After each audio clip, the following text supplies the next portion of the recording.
Y realmente yo le tengo mucho cariño a Bélgica porque allí conocí a Jesús personalmente con 27 años y no se entiende qué es conocer a Jesús hasta que no conoces a Jesús.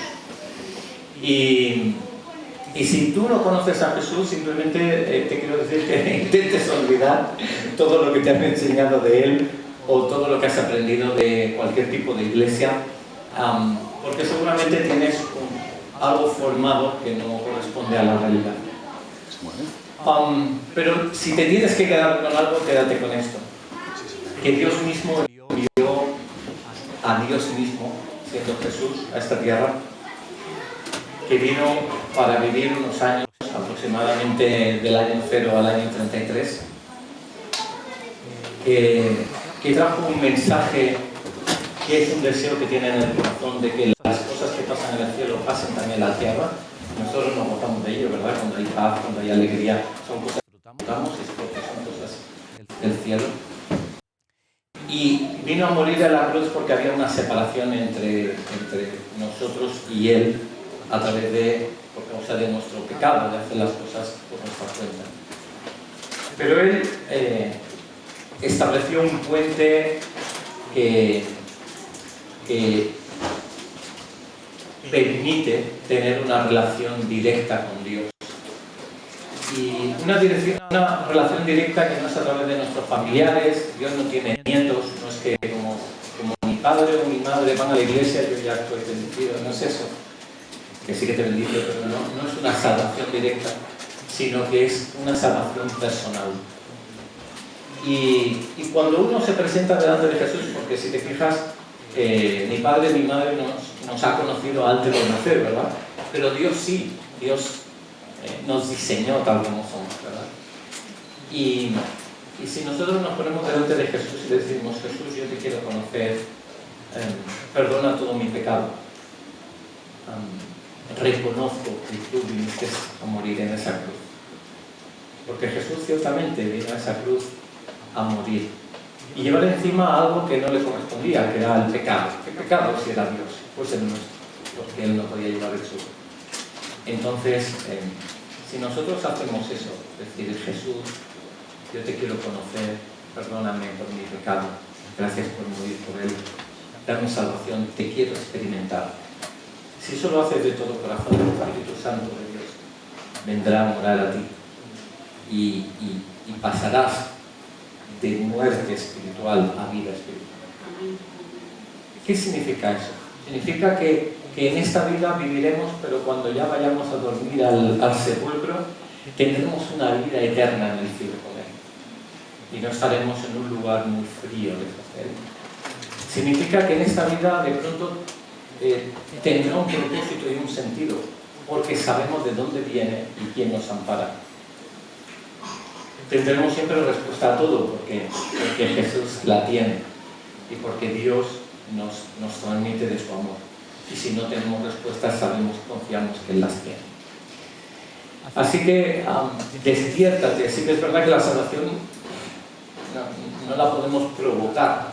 De hecho, es la única oración que Dios no nos dice que hagamos. Señor, en el nombre de Jesús, sálvate. No podemos hacer esa oración. Es Dios quien salva.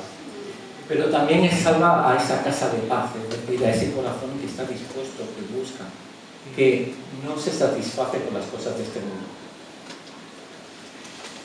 Despiértate tú que duermes, levántate de los muertos y te alumbrará Cristo. Yo quería ponerte, respecto a este punto de despertar, un par de ilustraciones de Europa, ¿vale? Una de ellas es la ciudad de Stuttgart. Podemos estar de vuelta. Sabemos que es donde España eliminó a Alemania. Yo tenía mucho miedo de ir con el coche español y yo, compramos una bandera y la ponemos por fuera y digo, relájate, guapo, relájate. Pero la crónica histórica es tan dura que Stuttgart fue la ciudad más bombardeada de la Segunda Guerra Mundial, porque producía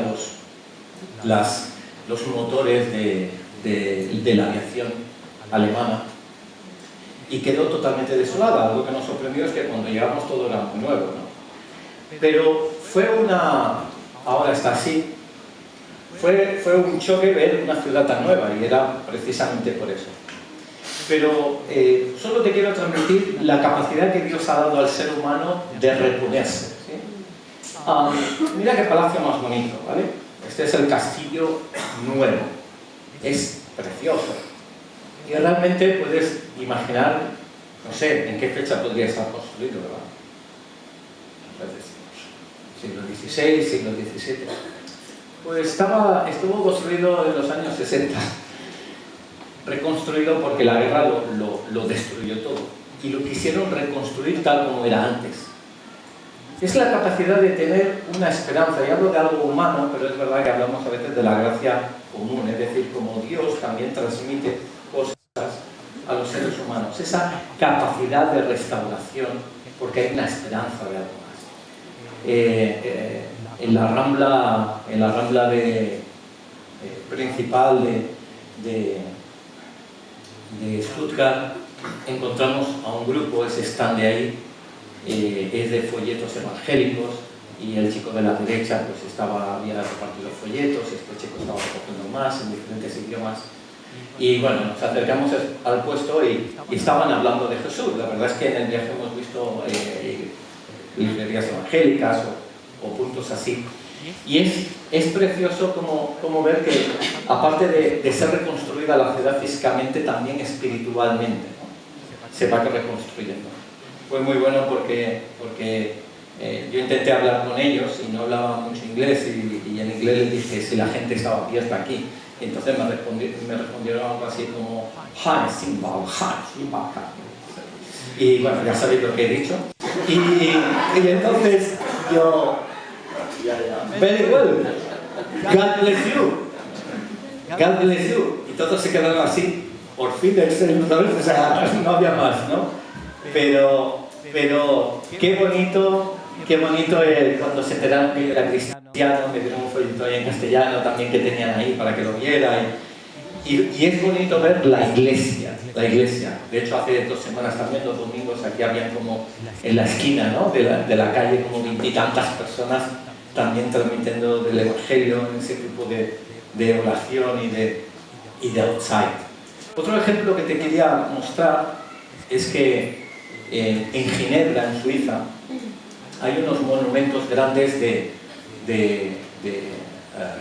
enorme, he puesto esta perspectiva para que se vean las personas, y el primero de la izquierda es Farel, el segundo es Calvino, el tercero es Zwinglio y el cuarto Knox, y fueron personas reconocidas en cómo trajeron una reforma evangélica al centro de Europa, ¿vale? Knox, de hecho, en Inglaterra, Zwinglio en Suiza, y Farel y Calvino en Francia y Suiza.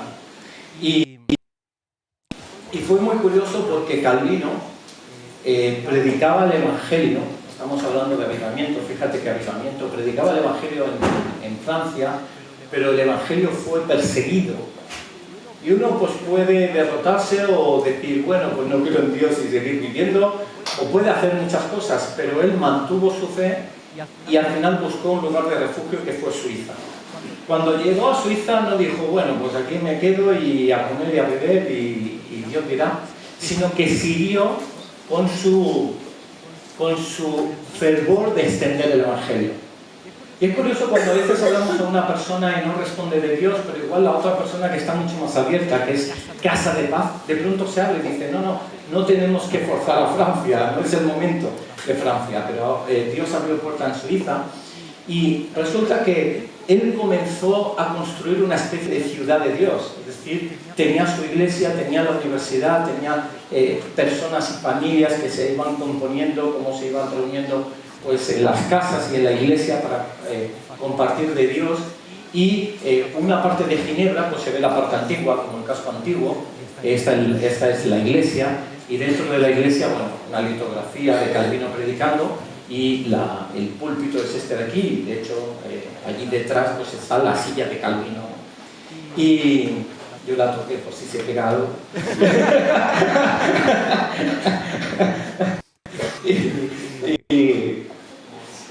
Y la verdad es que dices, ¿cómo hay un fervor en el corazón que trae avivamiento a una ciudad y llevando a verdad? Como, bueno, frases que también no podéis encontrar muchísimas en internet. Por ejemplo, él llegó a decir, solo hay liberación para el hombre que renuncia a su egoísmo.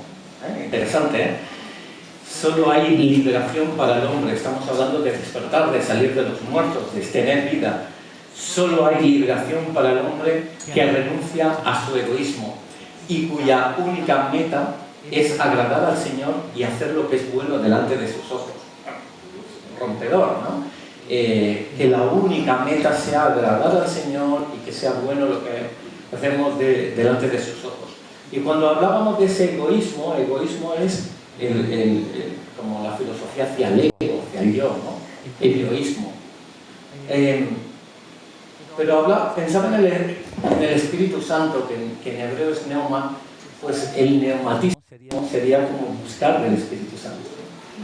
Qué bueno sería que fuéramos a menos con nuestro egoísmo y más con nuestro neumatismo o teoísmo, si es buscar de Dios, pero sí recolocar, porque esta persona no solo fue influyente a sí mismo y a esa población, sino que hubo un avivamiento en Suiza, un avivamiento en Inglaterra con Knox, y digamos que provocó otros avivamientos.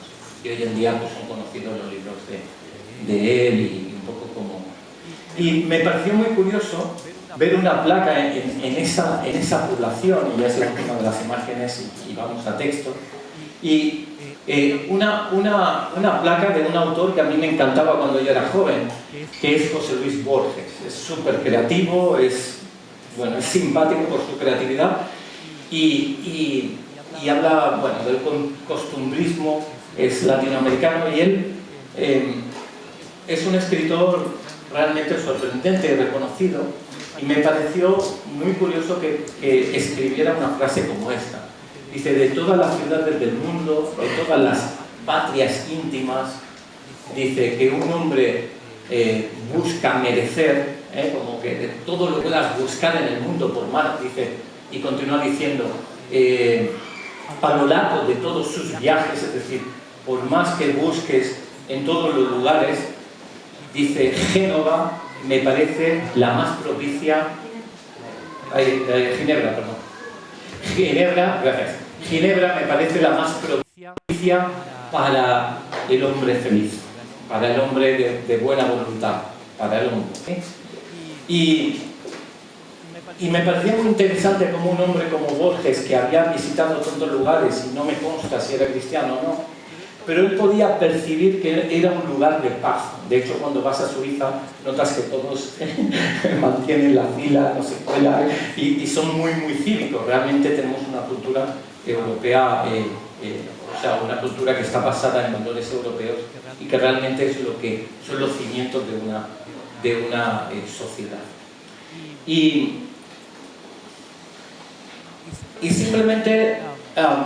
hemos hablado de Irlanda, hemos hablado de Gales, hemos hablado de Azusa, hay muchos tipos de avivamiento.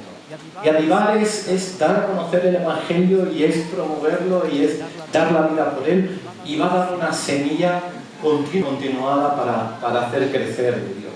Y si no, pues está bien, pero queda allí limitado y se pierde muchísimo.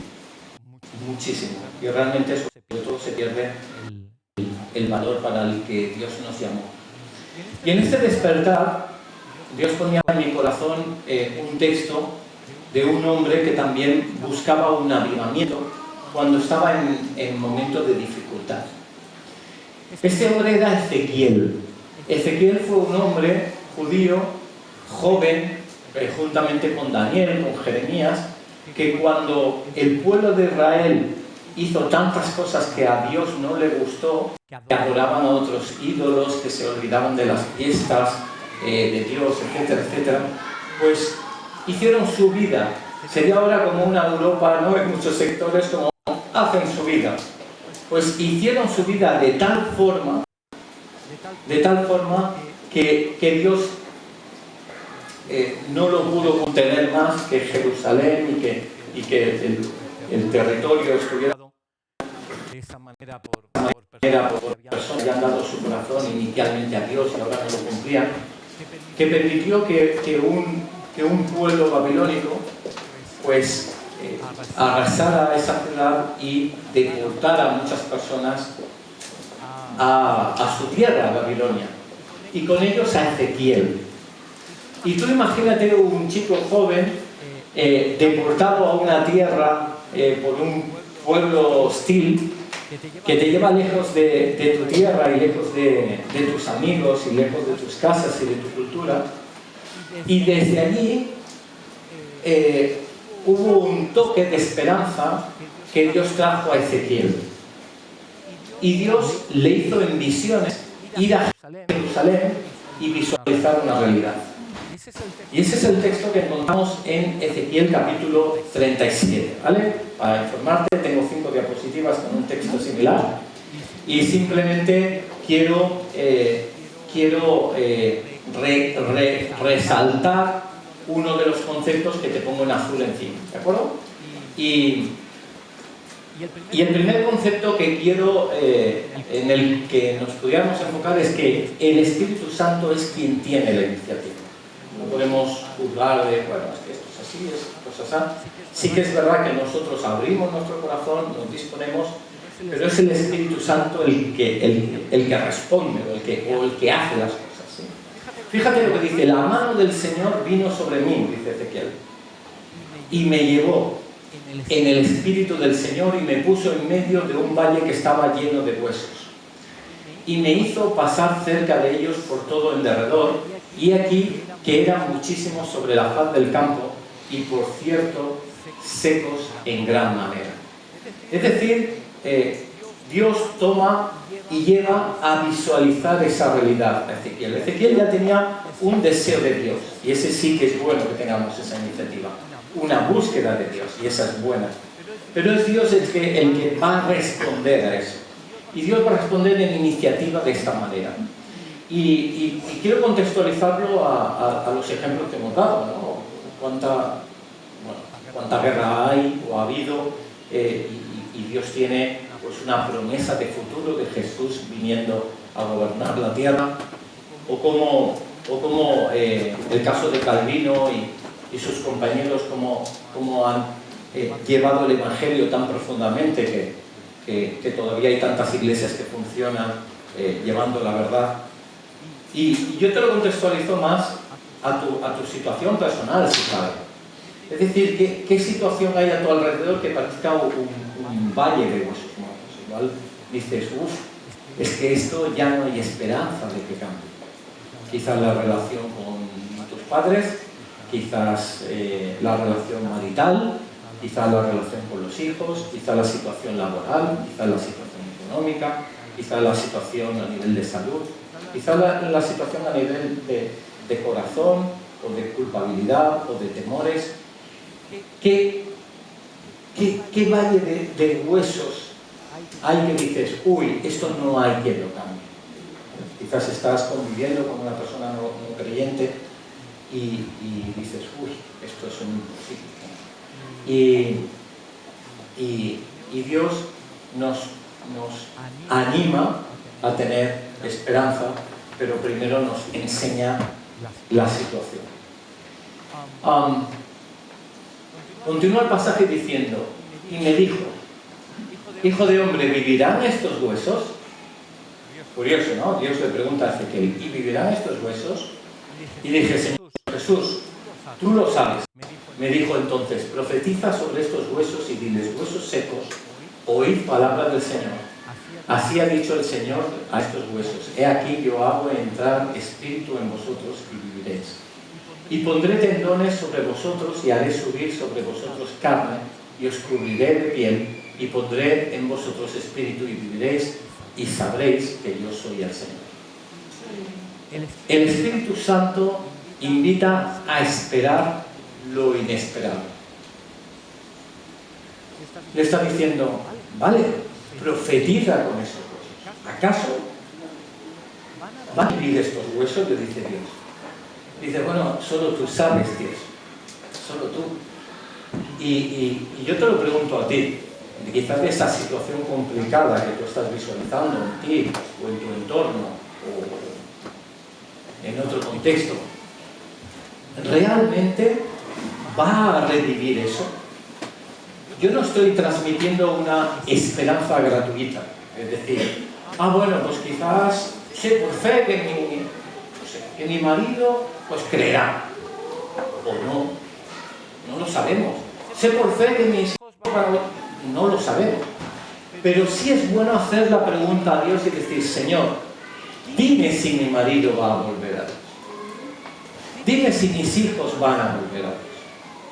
Dime si se va a convertir mi compañero de trabajo. Porque Dios va a dar una palabra. Y a partir de esa palabra es donde nosotros nos agarramos para saber y confiar que esa persona es de Dios. Entonces Dios invita a decir, bueno, ¿va a revivir esto? Dice, bueno, solo tú sabes. Pero cuando Dios da la palabra, entonces ya lo sabes. Dice, sí, profetiza porque voy a dar vida. Y mira cómo la da. Dice que va a dar los tendones y sobre tendones carne, sobre carne piel. Es decir, va a recomponerlo todo. Va a hacer algo precioso. Ahora estábamos en Bélgica y de nuevo mi prima comentaba así muy brevemente, en una conversación muy rápida, comentaba cómo fue la conversión de su padre, ¿no? Y decía, bueno, es que era un hombre tan alejado de Dios, o sea, comunista, cerrado, la iglesia siempre era pues, manipuladora, tal. Y tuvo una conversión muy fuerte. Y ella recuerda recién convertida que decía, Señor, ¿cómo yo te puedo ayudar? ¿Cómo yo te puedo servir? ¿Qué puedo hacer para ti? ¿Cómo puedo ayudar a los demás? Y sintió muy fuerte de que arreglara su situación con su padre. Ella había vivido cosas muy complicadas en el entorno familiar, pero sintió que tenía que resolver cosas con su padre, y eso fue una semilla que, no sé, quizás no te exagero, pero quizás 20 años después, su padre, pues ya en el lecho de muerte, aceptó a Jesús, pero llorando, con una conversión real. Y era la palabra y la esperanza que tenía la familia de que ese momento llegara. Realmente Dios puede hacer cosas muy bonitas. Incluso fue un tiempo muy especial porque una de sus nietas pues entró y tocó el acordeón y fue un tiempo emotivo. Y me recuerda a como cuando Dios hace las cosas, las hace bien y con detalle y completa. No son unos huesos ahora esqueléticos que se van a mover, sino que lo va a conformar de toda forma y con toda belleza. Y el despertar va a hablar de realmente estar esperando lo inesperable, tener esperanza que hay un cambio. Nosotros cuando hablamos de avivamiento en la iglesia también es porque queremos ver más, lo pone aquí, queremos ver milagros, prodigios y bendiciones de parte de Dios. En tercer punto dice, profeticé, pues como me fue mandado. Y hubo un ruido mientras yo profetizaba, y aquí un temblor, y los huesos se juntaron, cada hueso con su hueso, y miré, y aquí tendones sobre ellos, y la carne subió, y la piel cubrió por encima de ellos, pero no había en ellos espíritu. Es decir, Dios llegó a profetizar, a hablar a esos huesos, a Ezequiel, y comenzó a montarse, a prepararse todo el cuerpo, pero todavía no tenía el espíritu, todavía no había completado. Y quizás en el proceso de eso que estás viendo, que estás esperando, o hasta de nuestra iglesia, ¿verdad? Vamos viendo que cosas van pasando, pero queremos más. Pues sí, se van conformando cosas, Dios va hablando de milagros, Dios está trayendo salvación, pero queremos más. Y aquí se montó todo un cuerpo, pero faltaba el soplo del Espíritu. Y fíjate que muchas veces, aquí te tengo en tercer punto, escrito, el Espíritu Santo nos lleva al progreso, al cambio, a través de un proceso. A veces pueden ser las cosas instantáneas y oro por ellas, pero a veces es un proceso más paulatino que va conformando nuestro corazón, que cada paso nos va añadiendo fe y nos va dando convicción de que eso pueda pasar. Te voy a dar un ejemplo. Jesús se encuentra en Betsaida, se encuentra en una población y se encuentra con un ciego. Era muy fácil para Jesús decir, puedes ver. Pero lo tomó de la mano y lo sacó fuera de la ciudad. El ciego podría decir, ¿y qué haces? ¿A dónde me llevas? Oye, que no veo, que me van a robar el dinero, yo qué sé lo que pueda pasar, no conozco la situación. Pero lo lleva fuera. Cuando lo lleva fuera, Jesús escupe sobre sus ojos. Le pone las manos y dice, ahora, ¿puedes ver?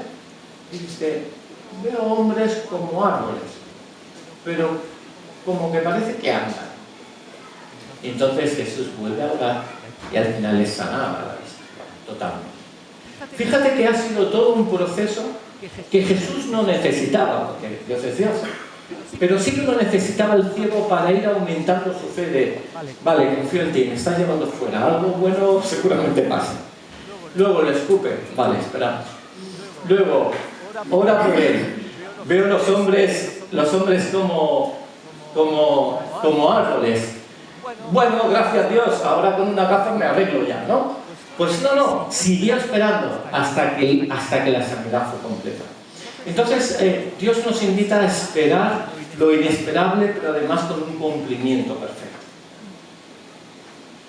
Que Dios se mueva con poder. Un cuarto punto continúa diciendo, y me dijo, profetiza al Espíritu, profetiza, hijo de hombre, di al Espíritu.